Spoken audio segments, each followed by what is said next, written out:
अंग्रेजों के आने के पहले से हैं। इनको बहुजन के नाम पे जाना जाता था। मुगलों ने इनके हाथ से छीना, एक सवर्ण समाज का निर्माण किया जो मुगल शासन का समर्थक रूलिंग क्लास था। आयुर्वेद ब्राह्मणेतर विद्या रही है ऑल अलोंग, लेकिन 19वीं सदी पे धीरे धीरे करके उस पर ब्राह्मणों ने कब्जा कर लिया है। लोगों को आधे ऐसे निकल आएंगे जिनको ये नहीं पसंद आएगी।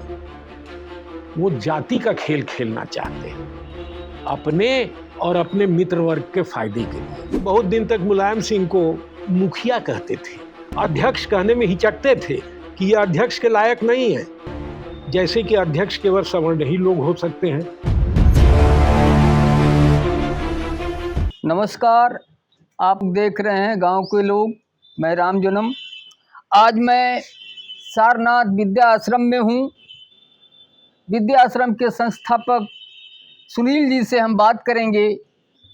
सुनील जी, ये जो पुराना किसान आंदोलन है, 80 के दशक का किसान आंदोलन, तब से किसान आंदोलन, लोक विद्या जन आंदोलन, तमाम ये जो देश में सामान्य जन के जो अभियान है उससे जुड़े रहे हैं। अभी जानना चाहते हैं कि जो बिहार में जातिगत गणना और सर्वे आया है, आप इसको कैसे देखते हैं? जातीय जनगणना जिसके चलते ये मालूम होगा कि किस जाति के जातियों में जो संख्याएं दर्ज हैं या रही हैं जब अंग्रेजों ने सेंसस करना शुरू किया था, तब से उसकी वर्तमान स्थिति क्या है, इसके बारे में ज़्यादा जानकारी होगी।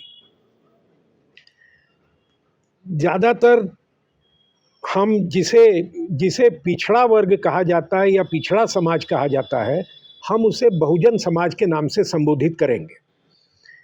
पिछड़ा ये एक जो सरकारी और कानूनी शब्द है, लेकिन ये एक किस्म की राजनीति में ये शब्द बना है। और बहुजन शब्द भी आया है, लेकिन पूरी तरह से खुल करके अभी तक नहीं आ पाया है। बहुजन समाज वास्तव में एक किस्म का स्वदेशी समाज है। स्वदेशी समाज मतलब वे समाज का मतलब समझिएगा, जिसको अंग्रेजी में सोशल फॉर्मेशंस कहते हैं, उसे सामान्य भाषा में समाज कहा जाता है। आप किसी से पूछेंगे कि किस बिरादरी का है या किसका है, कोई भी सवाल पूछेंगे तो वो ये नहीं कहेगा कि हम फलानी जाति के हैं, वो कहेगा हम फलाने समाज के हैं।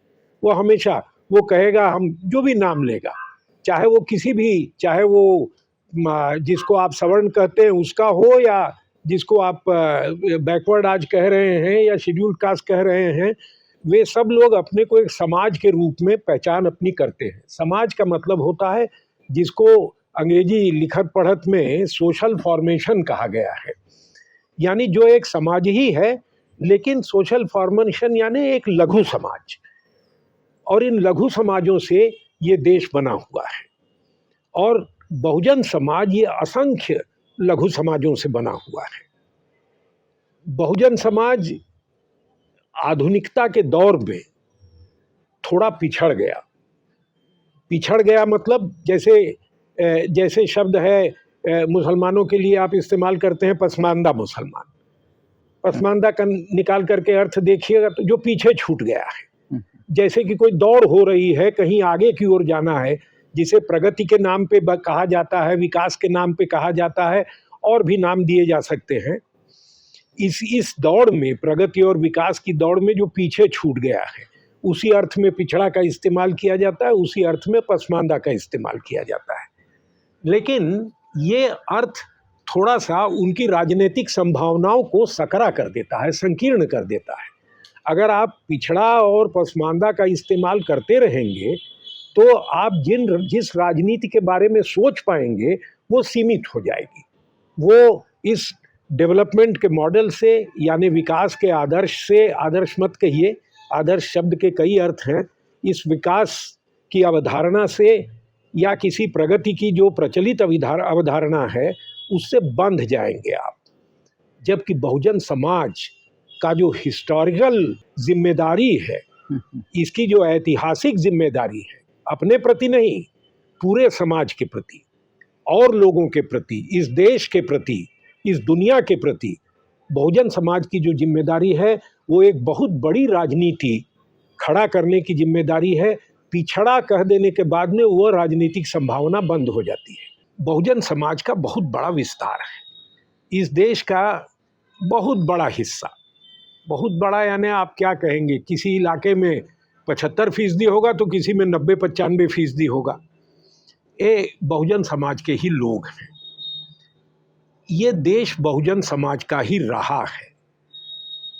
अगर आप जात पात के नाम पे जो बातें हमारे संत समाज ने की है उसको देखेंगे तो वो ज़्यादातर जाति के नाम पे अस्पृश्यता के खिलाफ बोल रहे हैं।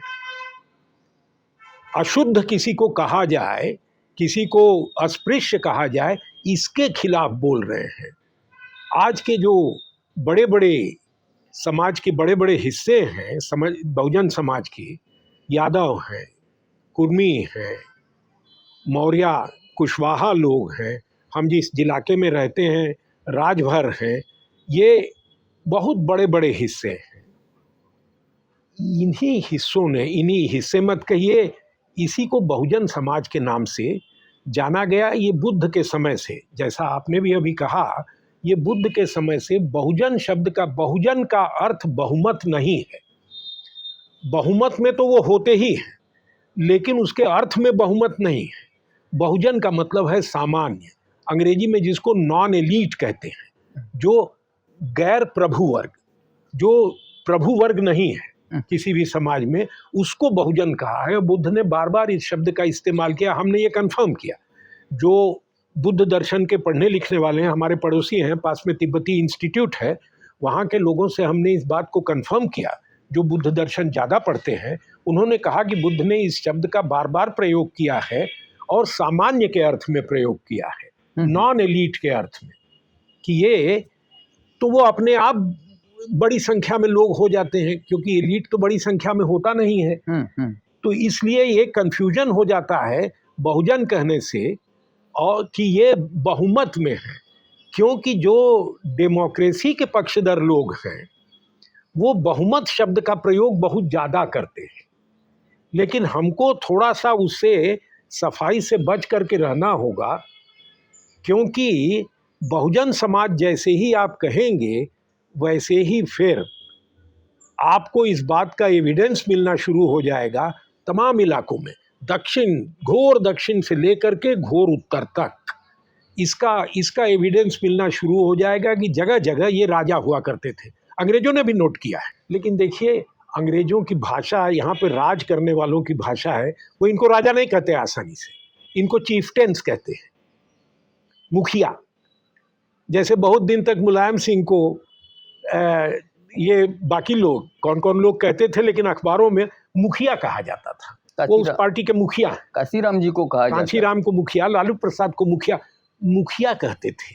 अध्यक्ष कहने में हिचकते थे कि ये अध्यक्ष के लायक नहीं है, जैसे कि अध्यक्ष केवल सवर्ण ही लोग हो सकते हैं, ऐसी कोई धारणा बनी हुई थी, तो ये अध्यक्ष नहीं हो सकते थे, पार्टी के ये मुखिया हुआ करते थे। वैसे ही अंग्रेजों ने जब लिखा तो वो राजा नहीं, उनको चीफ्टेंस कहा, यानी वो अपनी जमात के प्रमुख हैं, इस रूप में उस भाषा को उन्होंने गढ़ा है। ये सब हिंदुस्तान में राजा का कंसेप्ट अलग रहा है, ये अंग्रेजों के समझ में ही नहीं आया कि राजा ऐसा कैसा हो सकता है। इसका एक बहुत बड़ा उदाहरण है, उसको देंगे और फिर हम आगे बढ़ जाएंगे।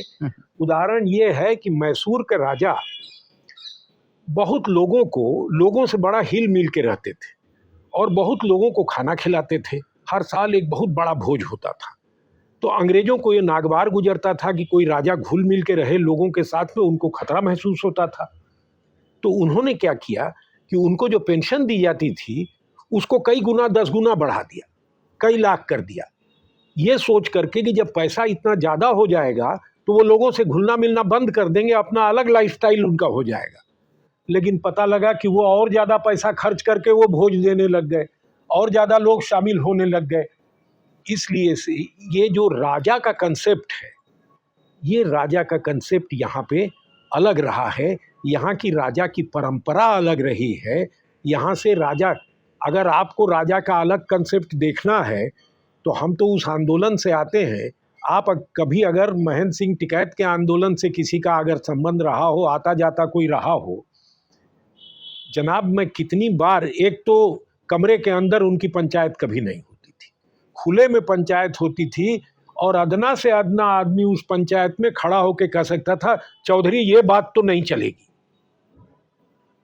जरा कोई ये बात कह के दिखाए, जरा मोदी जी से एक अदना बीजेपी के कार्यकर्ता ये बात कह के दिखाए, जरा कांग्रेस अध्यक्ष से या सोनिया जी से ये बात कह के कोई अदना मेंबर कांग्रेस का कह के दिखाए। और पार्टियों में भी ये नहीं है।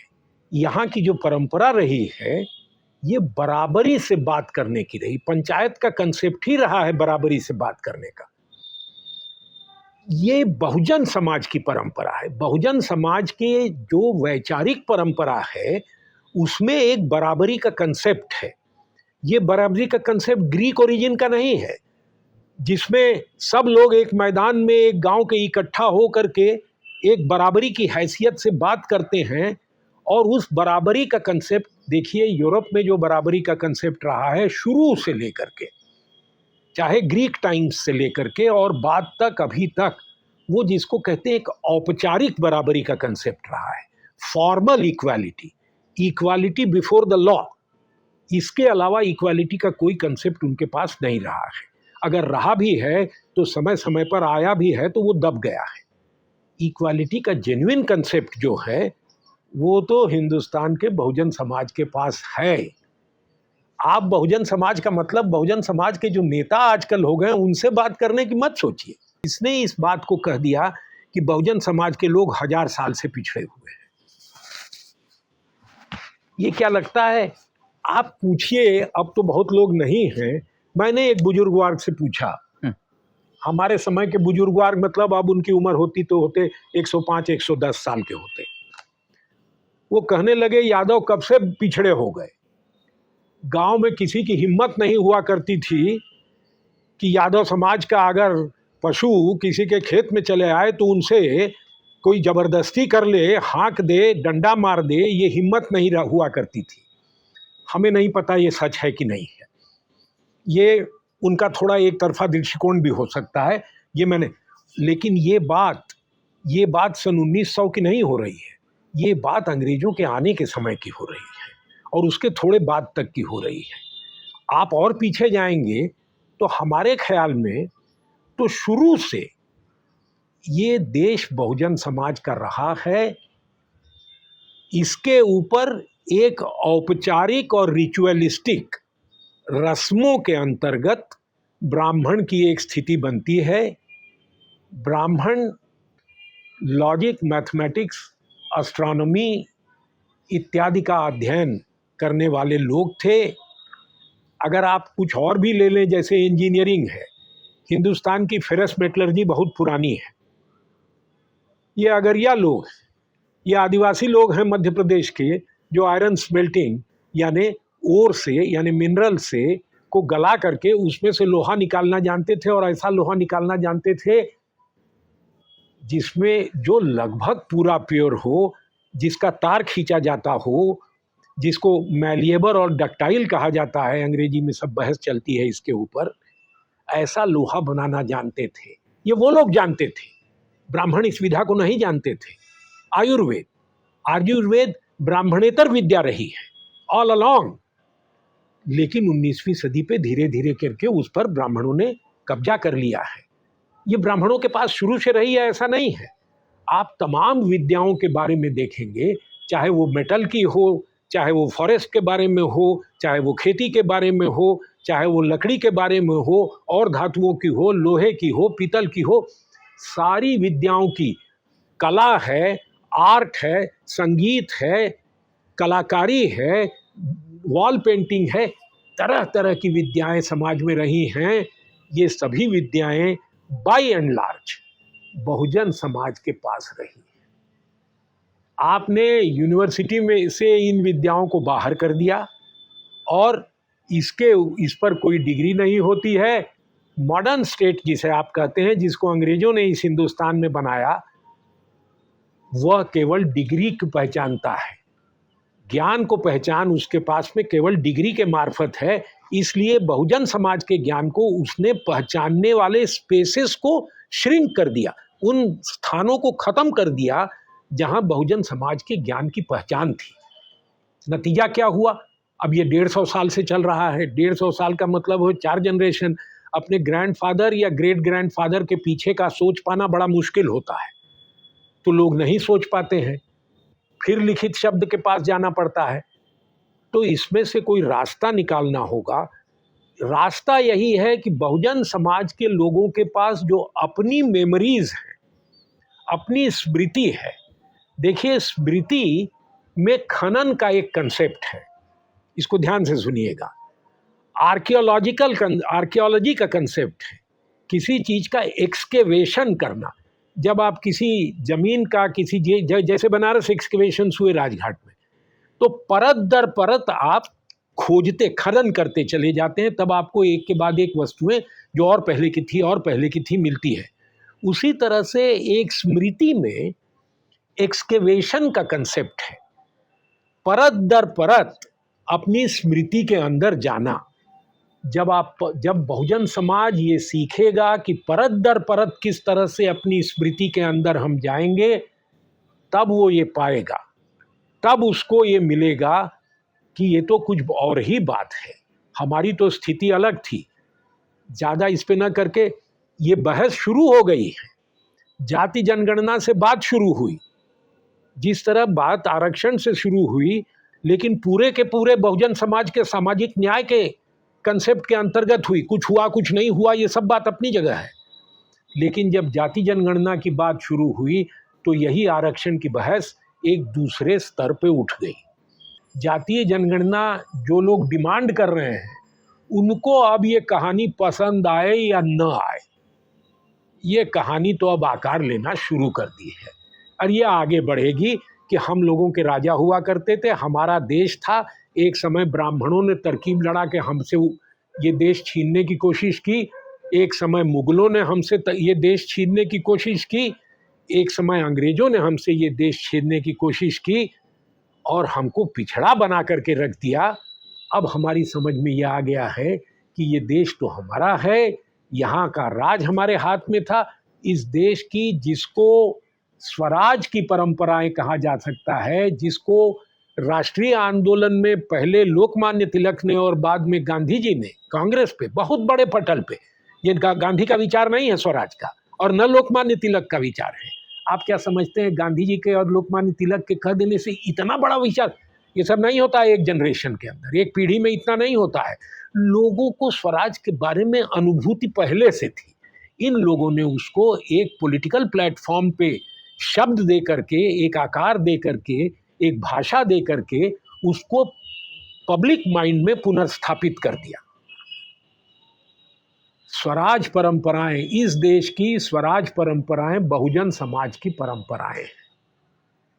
अब ये बात आके रहेगी, जातीय परंपरा के नेता लोगों को आधे ऐसे निकल आएंगे जिनको ये नहीं पसंद आएगी। वो जाति का खेल खेलना चाहते हैं अपने और अपने मित्र वर्ग के फायदे के लिए। वे 10-20% पिछड़ा वर्ग के लिए जाति का खेल खेलना चाहते हैं। वो अपने लोगों को ठेके देने चाहते हैं, वो अपने लोगों के होटल खुलवाना चाहते हैं, वो अपने लोगों का ट्रांसपोर्ट चलवाना चाहते हैं, वो अपने लोगों की पूंजी का विकास देखना चाहते हैं। वो जातीय जनगणना कराने की कोशिश, लेकिन ये उनके हाथ से निकल गया है।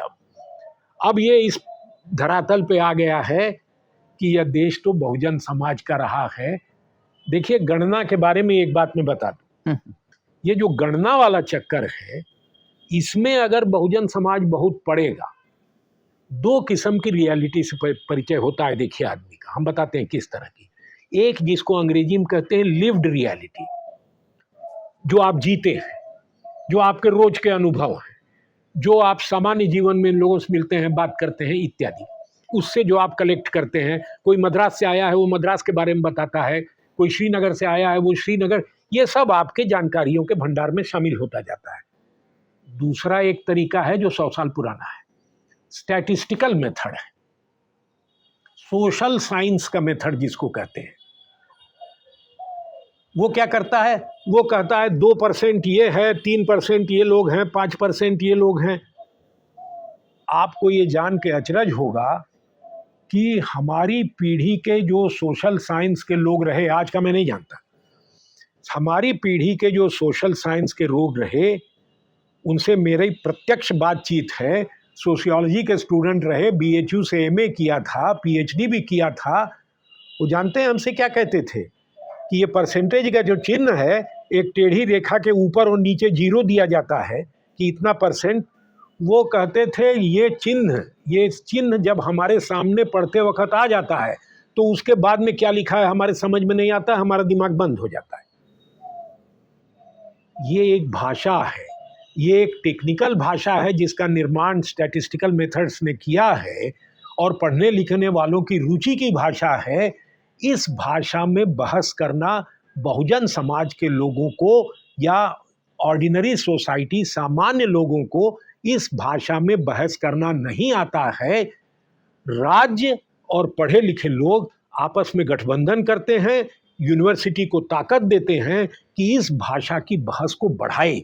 इस भाषा में जितनी बहस बढ़ेगी, देखिए क्या होता है, एक बहुत बड़ी पार्टियां हैं, कम्युनिस्ट पार्टियां हैं जो वेस्ट के विचार से बहुत प्रभावित हैं, लड़ाई बहुत करते हैं।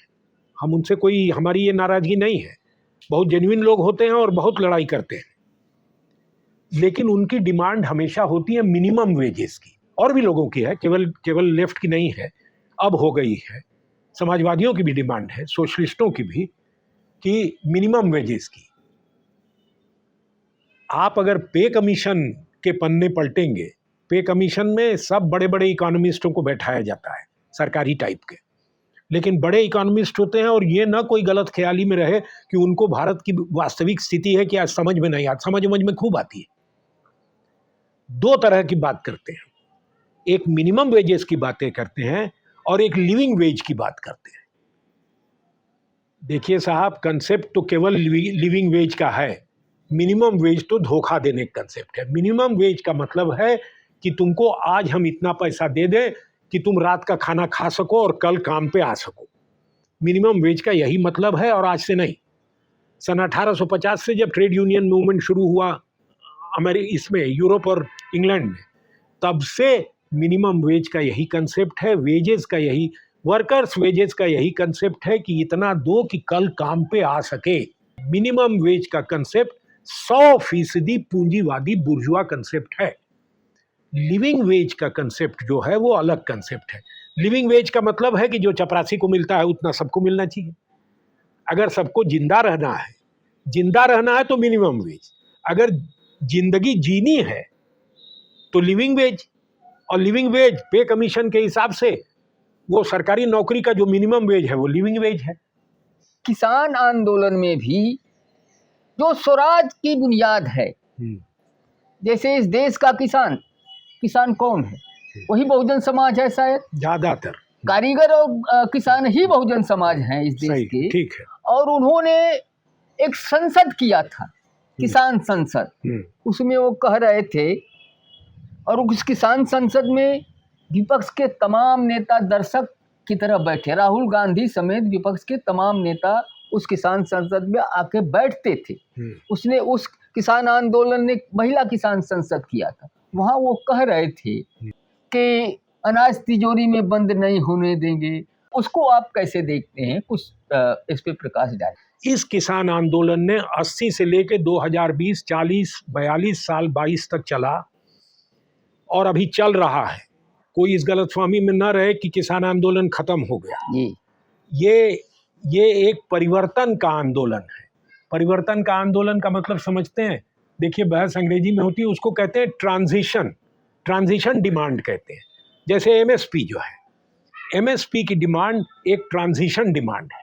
WTO मानता नहीं है और हमारी देश के सरकार और पूंजीपति कोई नहीं मानते हैं MSP को, लेकिन वो WTO का सहारा लेके इसको मना करते रहते हैं। मतलब किसान के उत्पादन को कम मूल्य देना। अगर किसान के उत्पादन को कम मूल्य नहीं दिया जाएगा तो वो कैपिटल फॉर्मेशन, वह पूंजी कहाँ से पैदा होगी जिसके बल पर औद्योगिकरण होता है या होता रहा है, और जिसके बल पर जो ये विकास की बात करते हैं, जिसके बल पर दिल्ली के हाथ में हजारों करोड़ रुपया हो जाता है और लखनऊ के हाथ में भी 1000 करोड़ रुपया हो जाता है, वो पैसा कहाँ से आता है? वो पैसा बहुजन समाज के उत्पादन को कम मूल्य देके, बहुजन समाज की क्या स्थिति है, आर्थिक स्थिति समझ लीजिए, वह खरीदता महंगा है और बेचता सस्ता है। चाहे वो पीतल का काम करता है, लोहे का काम करता है, सोने का काम करता है, औषधियां देने का काम करता है, बेयरफुट डॉक्टर है, और किसान तो है ही, या वो बढ़िया नासकोर वाली ईंट बनाता है ईंट भट्ठे में जा करके, या वह फॉरेस्ट प्रिजर्वेशन का काम करता है, वो जो भी सामान बनाता है वो सस्ते में खरीदा जाता है और उसको जो खरीदना पड़ता है महंगे में खरीदना पड़ता है। इसके कई उदाहरण मिल जाएंगे, हम सब में नहीं जाएंगे अभी। नियमित आय जो सरकारी कर्मचारी के बराबर हो, इसका जो चेन इफेक्ट है, जो उसमें से कास्केडिंग इफेक्ट, तरह तरह के नाम है, इसका जो असर तरह तरह का आएगा, इसका जो नतीजा होगा, फिर उसका जो नतीजा होगा, फिर उसका जो नतीजा होगा, ये वह स्थिति बना देगा जिसमें आपको जो पंचायती राज चल रहा है, उस पंचायती राज में आप इतना इजाफा कर देंगे कि उसको पहचानना मुश्किल हो जाएगा कि ये वही है जो 1980-88 कब से आया था तब से लागू हुआ है। आप उसको पहचानना, इतना अंतर आ जाएगा, आप उसको पहचानने लगेंगे कि ये इस देश की परंपरा का हिस्सा है। ये बताने वाले लोग आ जाएंगे। आज कोई कहता है कि ये इस देश की परंपरा है, स्वराज परंपरा, तो सबका ज़्यादा पता नहीं कब की बात कर रहा है, उसकी बात सुनने को आप तैयार नहीं है। ऐसा है, एक बहुत, सब लोग इस कहावत से परिचित हैं कि एक छोटी लकीर को, एक लकीर को बिना मिटाए हुए छोटा कैसे किया जा सकता है, तो कहते हैं कि उसके बगल में एक बड़ी लकीर खींच दीजिए तो वो लकीर उससे छोटी हो जाएगी। करना यही है, बहुजन समाज को स्वराज परंपराओं के अंदर प्रवेश करके एक ऐसे दुनिया, पॉलिटिकल और इकोनॉमिक दुनिया का उत्खनन करके उसको सामने लाना है कि जो लाइन खींची हुई है पॉलिटिकल एडमिनिस्ट्रेशन के नाम पे, राजनीतिक प्रशासन की जो लाइन खींची हुई है, उससे बड़ी लाइन खींच जाएगी और आरक्षण उसमें समाहित हो जाएगा। वो सब आ जाएंगे आपके साथ में, वो कहीं नहीं जाने वाले हैं। वो जो वहाँ नौकरी कर रहे हैं सरकारी, उनसे पूछिए वहाँ उनको क्या, ये लोग कैसे, उनका, इनकी सबकी परंपरा पुरानी है। कायस्थों से पूछिए सबसे पहला कायस्थ कौन है, तो कहते हैं टोडरमल। चित्तपावन ब्राह्मण से पूछिए कि सबसे पहला चित्तपावन ब्राह्मण कौन है, तो कहते हैं बालाजी पेशवा, 1716। टोडरमल 1550। इनका सबसे पहले, क्षत्रियों से पूछिए कि सबसे पुराने खत्री कौन थे, तो कहेंगे बप्पा रावल, 8th सेंचुरी, 8वीं, माने गुप्ता शासन के बाद, गुप्तों तक के शासन तक कोई क्षत्रिय नाम लेने के लिए नहीं है। नाम लेने के लिए बचा है तो राजा रामचंद्र। करते रहे ये बहस, राजा रामचंद्र थे नहीं थे, क्षत्रिय थे, राजपूत थे, क्या उनको आप कहेंगे, करते रहिए बहस। बप्पा रावल के पहले नाम लेने के लिए नहीं है। उनसे पूछिए, आप बहुजन समाज के लोगों से पूछिए, एक के बाद एक पीछे नाम आता चला जाएगा, और जहाँ नाम आना बंद हो जाएगा वहाँ स्मृति के में उत्खनन की ज़रूरत होगी, उसके आगे नाम आएंगे। ये मिथिकल कास्ट नहीं है, ये जेन्युइन कास्ट है। ये किसी ने बनाई, बहुजन समाज की जातियों को किसी ने बनाया नहीं है अपनी राजनीति चलाने के लिए। ये स्वदेशी समाज की जातियां हैं, ये इस देश में अंग्रेजों के आने के पहले से हैं। इनको बहुजन के नाम पे जाना जाता था। मुगलों ने इनके हाथ से छीना और सवर्णों का एक सवर्ण समाज का निर्माण किया, जो मुगल शासन का समर्थक रूलिंग क्लास था।